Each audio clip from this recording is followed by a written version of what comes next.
Alô você, meu irmão, minha irmã, tudo bem com você? Estamos aqui, eu e minha varoa, mais uma vez. Tudo bem, varoa? Joia. Estamos aqui com aquele quadro, Casal de Fé, para trazer aquele conselho, trazer aquela indicação bíblica para você refletir. E hoje não é diferente, hoje a gente fala sobre o coração do ser humano. O coração, muitas das vezes, que é enganoso e nos leva a escolhas erradas. E hoje a gente queria falar um pouco sobre a passagem de 1 Samuel 16. Você lembra dessa passagem? Vamos ler para a gente lembrar? Eu vou compartilhar a tela aqui. A varoa vai ler para a gente. Tá bom, varoa? Ok. 1 Samuel 16, 6. A palavra do Senhor diz: Quando chegaram, Samuel viu Eliabe e pensou, com certeza, esse é o que o Senhor quer ungir. O Senhor, contudo, disse a Samuel: Não considere sua aparência nem sua altura, pois eu o rejeitei. O Senhor não vê como o homem. O homem vê a aparência, mas o Senhor vê o coração. Pois é, o Senhor vê o coração, como a gente percebeu aqui. E qual a diferença do Senhor ver o coração e não ver como homem? A gente percebe claramente que se dependesse de Samuel, seria Abinadab, ou seria outro, e não Davi.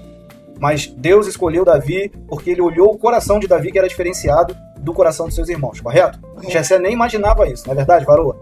Então, no mundo que a gente vive hoje, ou no mundo individualista, que a gente segrega, às vezes a gente olha a aparência, o vestuário, a condição social e segrega e faz juízo de valor, a gente percebe que a gente faz escolhas diferentes da vontade de Deus. Entende, varoa? Entende você que está do outro lado aí? A gente muitas das vezes faz escolhas diferentes da vontade do Senhor. Porque muitas das vezes não buscamos entender a vontade do Senhor, por outras não deixamos a vontade do Senhor prevalecer, e por outras vezes até a gente nem conhece a vontade do Senhor, porque a gente não busca esse discernimento, essa sabedoria no Senhor. Então, hoje, a gente está falando sobre o coração e essa aceitação.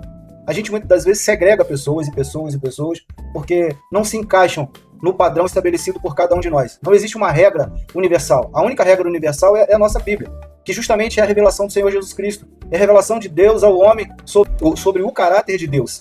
Não é verdade? Sobre a piedade de Deus, sobre o amor de Deus, sobre a humanidade. Então, Deus espera que nós repliquemos isso. Davi, Samuel e Deus é um cenário claro de que da vontade do homem a gente acaba escolhendo errado. Vai pela aparência? Vai pela aparência.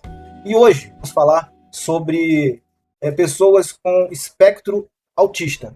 O que isso representa dentro da sociedade? Isso é uma comunidade hoje, é uma população hoje significativa, porque muitas pessoas possuem justamente... São diagnosticadas com esse transtorno, né? Exatamente, possuem esse transtorno autista. Mas isso faz dessa pessoa pior do que cada um de nós? Não, de forma alguma. É exatamente aí que eu quero chegar. À luz das Escrituras, Deus olha o coração.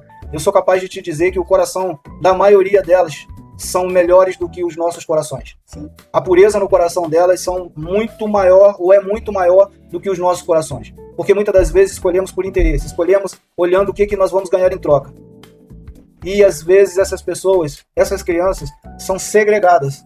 Muitas das vezes. Por causa dessa dificuldade cognitiva, dessa dificuldade de relacionamento, dessa dificuldade de expressar sentimentos, e muitas das vezes são afastados. Pais, inclusive, mães, inclusive, afastam. Ficam com medo, né? Ficam com medo. Afastam esses filhos como vão ser tratados da sociedade, afastam esses filhos de se comunicarem, de sociabilizarem. E é esse gancho que eu queria pegar hoje. Esse olhar que a gente tem que ter diferenciado. Esse olhar diferenciado. Nós, quer falar? Pode igreja, falar. Né? Nós, como igreja, a gente tem que ter um olhar diferenciado para as pessoas que têm esse transtorno autista, né? Porque eles são puros de coração.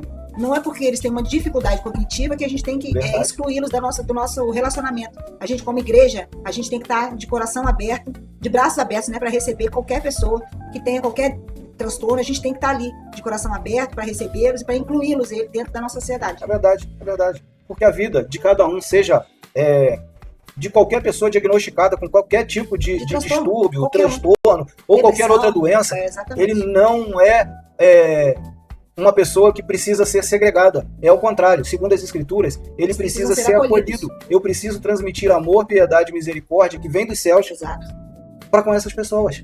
E muitas das vezes nós não fazemos isso. Nós como indivíduos e nós como igreja. Nós segregamos. Entra alguém na igreja e a gente segrega. A gente esbarra com alguém no ônibus, a gente esbarra com alguém numa fila que tem algum tipo de transtorno ou tá com qualquer outro. O que seja um pouquinho diferenciado daquilo que a gente acha que é o certo. Verdade. A gente já segrega. Na nossa própria comunidade, se chega alguém uma vestimenta um pouco diferente da nossa, ou uma forma de falar diferente, a gente já segrega as pessoas, e a gente não pode, a gente tem que tentar olhar como Cristo olha para as pessoas, Sim. com amor, com carinho, com atenção. É assim que a gente tem que aprender a olhar para cada pessoa como indivíduo. Exatamente. E a palavra de Deus ensina que devemos sempre aprimorar esse amor. Justamente com essas pessoas, justamente com qualquer outra pessoa, amar o próximo como a mim mesmo. Sim. Eu fico às vezes me pensando, se fosse eu, como eu gostaria de ser tratado. Então, a gente tem que se colocar no lugar do outro. A gente precisa fazer exatamente esse exercício de se colocar no lugar do outro. Não é difícil. É só falta de costume, de hábito, porque nós somos ensinados na sociedade que a gente vive a ser individualista, egoísta, altivo muitas das vezes, e isso faz um mal tremendo. E às vezes a gente acha que a gente precisa de muita capacitação para lidar com uma pessoa, por exemplo, né? Como a gente está falando, né? O mês de abril é um mês voltado para o transtorno do autista, então a gente acha que a gente precisa de muita capacitação e eu acho que a gente precisa de amor. Isso. A gente tendo amor, a gente consegue acolher qualquer pessoa. Porque aí você tem mais paciência, você com amor você age com mais carinho, você com amor você age com mais misericórdia, com mais atenção, entendeu? Então, é o que eu queria deixar hoje aqui, nós queríamos deixar. Sim. Casal de fé é justamente isso, é para representar esse sentimento, esse caráter de Cristo através das nossas ações, dos nossos atos, e eu acho isso interessante, porque tem dado certo. A gente traz um pouquinho da nossa vivência. Um pouquinho, exatamente, para compartilhar. Vocês, exatamente, para que a gente possa ajudar vocês de alguma maneira.